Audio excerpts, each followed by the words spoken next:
The issue of shoplifting, especially organized groups of shoplifters, is a problem that we've heard about nationwide. As you heard Kyle mention, earlier this month, the national lobbying group that supports retailers pulled back its estimate of just how big the problem is.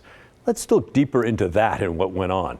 The National Retail Federation earlier claimed that half of the $94 billion in store merchandise that vanished in 2021, that half of it was swiped by organized retail criminals who turned around and then sold it online to themselves. So something like $47 billion? Well, no, probably not, for a few reasons. The group retracted that estimate after a media website focused on retail dug into the numbers and punched big holes in them. We think that story is definitely worth your time. The article comes to us from a site called Retail Dive. It's a website dedicated to all things retail, which is probably why they picked that name. If you're interested in such things, they will allow you to sign up for free to newsletters on a variety of topics, from marketing to technology, operations, and much more.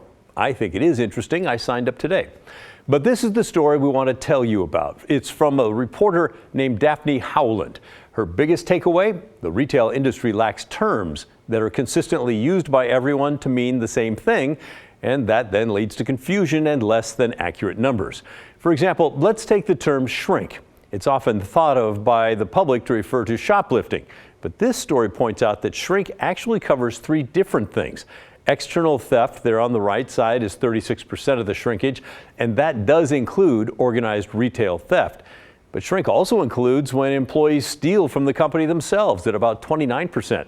So not shoplifting, but stealing from the people who work there. And another 27% of shrinkage is process control failures and errors. That means things like inventory systems not working the way they should. Those percentages, by the way, come from the National Retail Federation. So you can see how confusing all that is when national groups say the rate of shrinkage is going up. Well, does that mean because internal processes and controls are haywire, or that employees are stealing more, or that shoplifting has increased? Maybe all of the above? It's hard to tell. But the confusion that goes with such a broad term does not keep it from being used.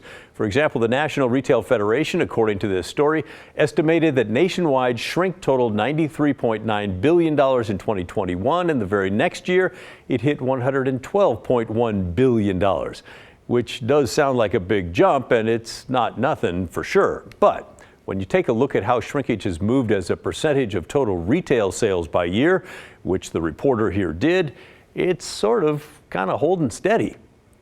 Which is not to say that everything's fine and that there's no problem. There definitely is. But hopefully that will have you thinking a bit more critically when you hear national numbers about shrinkage and organized retail theft. Now, at the same time, we do know it's a problem in the greater Portland area.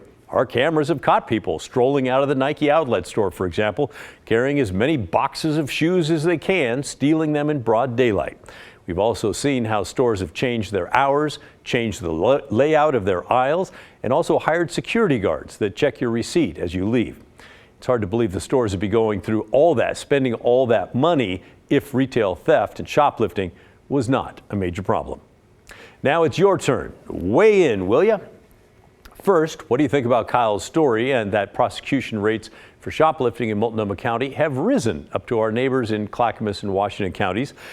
And how about the National Retail Federation news? Maybe you're just frustrated about shoplifting in general? Let us know, will you? The email is thestory@kgw.com, or call and leave a voicemail. The number is 503-226-5090.